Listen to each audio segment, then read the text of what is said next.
Good evening, guys. Hope everyone is well. But it's been a while just sitting here considering a few things. We find ourselves back in a similar situation. 2 years, 2 years down the line, and I think over that period, what I've realised in myself is that I've been able to sort of comfortably, I guess, uncomfortably at times, but comfortably sit back and observe things. What feels like from a distance. So observe things from a distance, and have time to ask a few questions, find a few answers myself. And if I go right back to when you can go right back to the first posts that I shared on this journey about this time, like 3 years ago, nearly. So we're approaching 3 years, alcohol free, sober, whatever we want to call it, but 3 years no alcohol. And obviously that's been a life-changing journey for the better. So many different things that have come from that. But in that time, we've had all sorts of radical change go on. So not only has there been radical change internally with me, there's been radical change externally in the world, in close proximity, close things around us, and radical change everywhere. And as I just said, when I first go back, the whole idea that I did, I shared my experience, shared the truth in my own experience, and other people would. Some people obviously wouldn't, which is okay, but some people would be able to relate to that, and that's the whole reason I did it for. I find myself in a situation now, where I'm holding back really from sharing my own experience.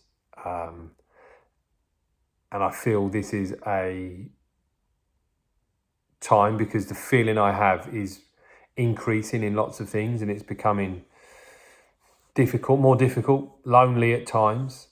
So again, the share comes from maybe that someone may listen to this, and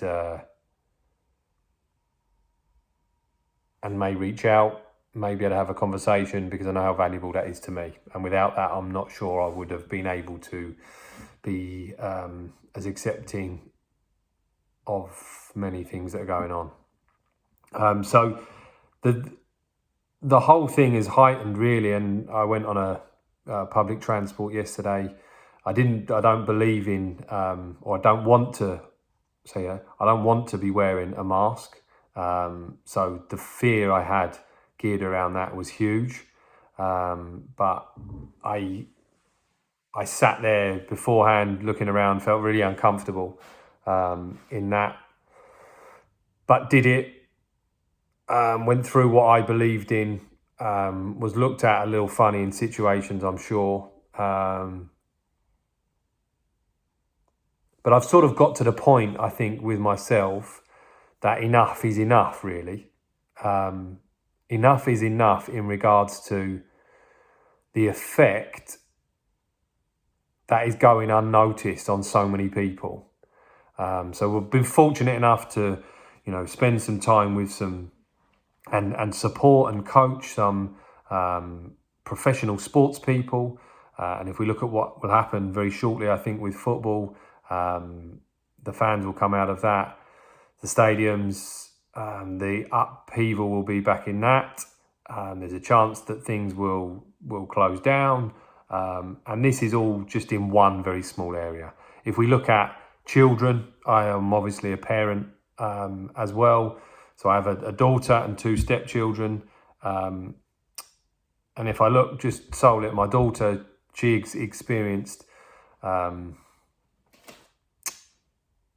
she's felt the struggles of, again, just as an example, she doesn't want to wear a mask because of the way it makes her feel, the concentration that she feels it affects her. So we're talking mental and emotional change. And that's, I feel very, very similar to that myself.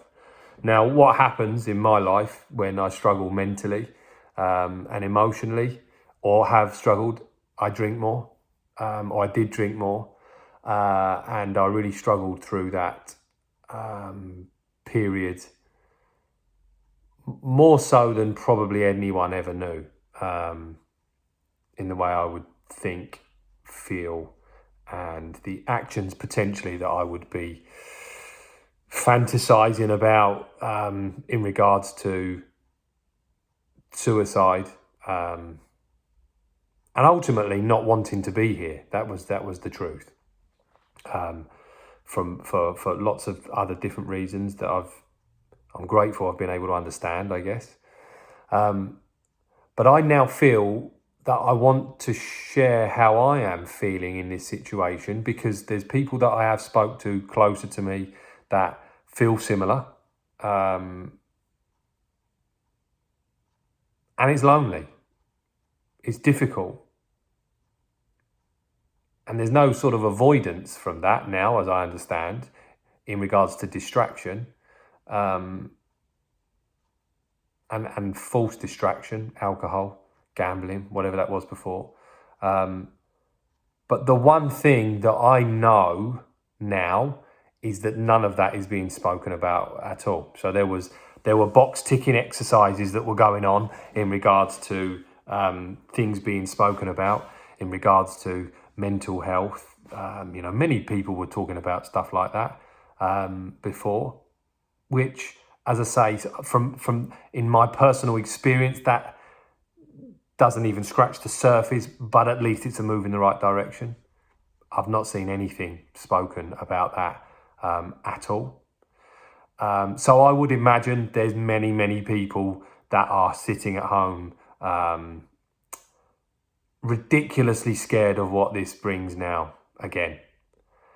And it's caused me personally confrontation with family, in seeing things differently. And that's not easy at all. No, it's not easy at all. But I've lived the other way, and I struggled in living the other way, as I just explained. That ultimately that led me to destruction in everything.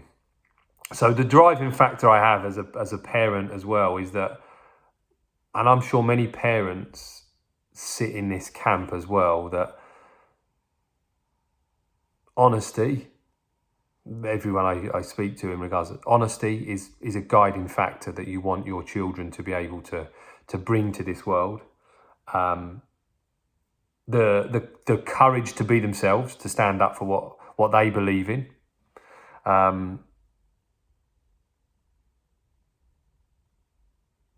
Just if we just use them two,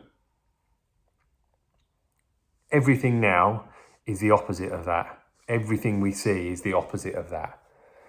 From what over a long period of time, there's been permanent lies left, right, and centre. Of which, when you're asking questions, no one really has the answers. So it's almost an acceptance of this is what it's going to be. We look at the rules are bent and the rules are changed in regards to these are what the rules are now, do this and we will be okay. And everyone follows the rules to a certain degree. Over 95% of people follow the rules and we're still in the same situation. But I just still don't know if people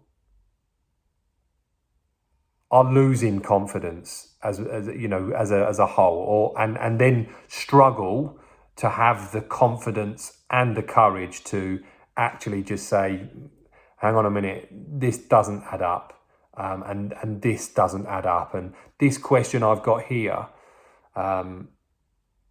it doesn't seem to be answered. So I could sit here and talk for. I'd been speaking to someone earlier, and I've guilt, and the difference between guilt and shame, and guilt. The difference between guilt and shame being that if I feel guilty towards a situation, I've done something bad, and the shame in the same situation is I am a bad person. So the take from that and the difference between the two, and we were having this conversation regarding this, and I, for my entire life, through one way or another, or wherever that was, I often, most of the time, felt like a bad person for my actions, for the way I was living, for the way I was letting people down, for my continual destructive behaviour.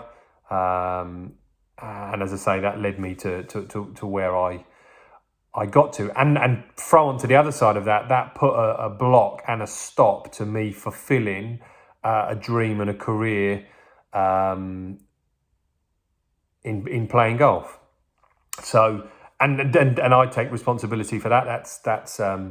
That was me and my understanding. But many things around me didn't make that didn't help that situation. Let's say that didn't help that situation. But I'm understanding of that now. Definitely. But I just want people to know that I don't think this is getting any easier. I only see it getting more difficult.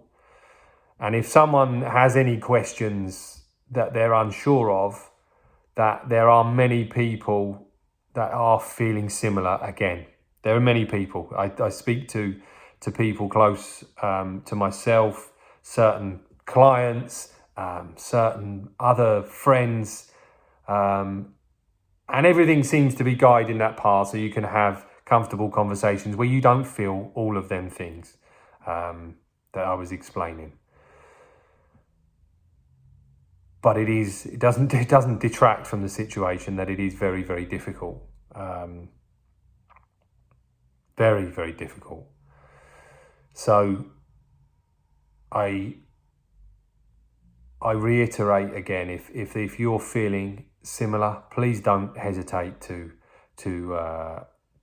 ask, because what I find is, or what I have found is, that a 10-minute conversation with the right people, where there's the removal of the judgment, there's the removal of them feelings, can be quite freeing. It can be quite freeing. And it can have a massive change. It can have a massive change on how you feel when that's normalised, because it all should be normalised. And as I say, I don't really feel a need to, go into specific government decisions and national decisions and worldwide decisions, and whether you're vaccinated, unvaccinated, whether you choose to do that, don't choose to do that. But I find there's areas of that I do get consumed with. And as many people will understand, well, I think once you see something that sort of is so glaringly obvious that you've always had questions about, you can't then unsee it. So you then almost try and find the balance as to what's the truth, what's not the truth. And I am permanently now, in my own understanding, always trying to find what the truth is within myself. And what the truth is, and the same for other people, we're trying to always guide to the truth. And for years we've avoided that. And it is difficult, it's really difficult, and comes with all sorts of challenges. But that's what we're finding now. And I can't find any real truth in what anyone is saying. And as soon as that happens, my guard is up, the alarm bells are going off, and I want to come out of that situation and observe and question, and until I feel comfortable, until that trust is met. And for years that wouldn't be the case. This is the way it is, and this is what you do. Don't question, just get on with it. And in fairness, to say it's bad now, I had that approach as a parent. As a parent, I would be, don't ask about things. These are the ways you should do things, and it pains me still now. It's still painful to realise that that's what I would, what sort of leader I would have been, and role model I would have been. And I having unpacked that, I see it clearer now. And as I say, that's still painful, but I'm pleased that I was able to acknowledge that and make the changes at the back end of that. So hopefully, the changes are felt and seen, and people feel comfortable in being able to stand up for what they believe in and pursue. Don't let anyone tell them they can't pursue something that they want to pursue. But there's no getting away from it. That's a lonely existence at times. So how important it is, hopefully, for people to hear certain messages like this. Now, one of the reasons that probably holds me back, which I'm sure most people are in a similar situation with certain things, is that you build what you perceive as like a following in regards to following your message. And then the fear creeps in that if I share my truth as to how I'm feeling, certain people are going to disagree with that. Certain people are going to be uncomfortable with that. But I've got to the point now where I am able to understand what blocks me from doing certain things and sit with that and understand why and what is in the way of me doing that. And the reality comes down to now of, does it affect me now that if I share my truth, other people are going to disagree with that? And this probably is the first time I've felt confident in saying that now it doesn't. It doesn't, that if people don't agree with how I see things, that's okay. If people have negative things to say, that's okay as well. And I'm comfortable in that, in being in that situation, which is a brand new experience for me, because I've always avoided that and tried to tick every box and please every person possible, without doubt. So I hope that there's a long waffle there, but I just hope that there are certain things for certain people, because I know how important it is for me, that by sharing my own experiences currently, and I'm happy to divulge more, by anything really, absolutely anything. I hope there's something in there that may help. Thanks, guys. And just for anyone that does do that, I'm always here at the end of a direct message to support in any way at all. Thanks.